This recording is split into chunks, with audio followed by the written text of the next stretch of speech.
श्रीराम समर्थ. सद्गुरू श्री ब्रह्मचैतन्य महाराज गोंदवलेकर यांचे प्रवचन दिनांक 26 डिसेंबर. मन स्वाधीन होण्यासाठी मनापासून नाम घ्या. जगात आजपर्यंत पुष्कळ लोकांनी दानधर्म स्वार्थ त्याग केला, पण त्यांच्यामध्ये कर्तेपणाची जाणीव राहिल्याने खऱ्या अर्थाने त्यांना निस्वार्थी बनता आले नाही. खरे म्हणजे आमचे मन आमच्या ताब्यात आल्याशिवाय आम्हाला निस्वार्थी बनता येणार नाही. मन कोणत्या साधनाने आम्हाला आवरता येईल? योग, याग इत्यादी साधने त्यासाठी सांगितली आहेत.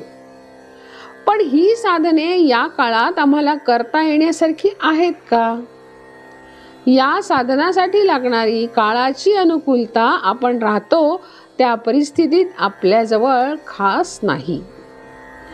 मन ताब्यात यायला सध्याच्या काळात नामस्मरणाशिवाय दुसरे साधनच नाही. कारण आज एक नामच भगवंताने अवतार रूपाने आमच्यासाठी शिल्लक ठेवले आहे. तेव्हा मन स्वाधीन होण्यासाठी सर्वांनी मनापासून नाम घ्या. नाम घेत असताना मनाचे स्थैर्य बिघडवणारे जे विकार आहेत त्यांना आवरण्याचा प्रयत्न करा. मनाला सर्वात मोठा विकार कोणता बाधत असेल तर तो म्हणजे अभिमान. या अभिमानासारखा आपला घात करणारा दुसरा शत्रू कोणी नसेल. तो अभिमान सोडायला आपण शिकले पाहिजे. भगवंताने आजपर्यंत एवढे अवतार घेतले ते सर्व अभिमान मारण्यासाठीच होते. हिरण्यकश्यपूच्या वेळी भगवंताने अवतार घेतला, पण देव समोर उभे असताना सुद्धा त्याचा हात नमस्काराकडे न जाता तलवारीकडे गेला. यावरून त्याचा अभिमान किती तीव्र असेल याची कल्पना येईल. तो अभिमान नाहीसा करण्यासाठी आपण कर्तेपणाची जाणीव सोडून नाम घेतले पाहिजे. मनाची स्थिरता बिघडवणारा दुसरा शत्रू म्हणजे राग. हा राग फार भयंकर असतो.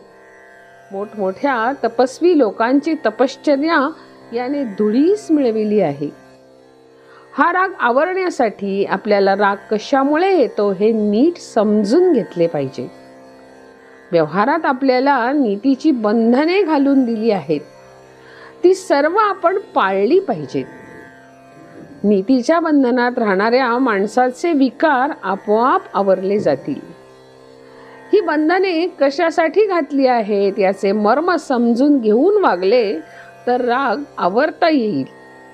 आणि राग आवरला म्हणजे त्याच्या पोटात लपून बसलेले काम, लोभ, मोह इत्यादी विकारांनाही पायबंद पडेल. याप्रमाणे नीतीच्या बंधनात राहून तुम्ही आपले मन भगवंताकडे विनम्र करा. भगवंताकडे जाऊ लागा. मन आपोआप तुमच्या मागे येईल, कारण तो त्याचा धर्म आहे.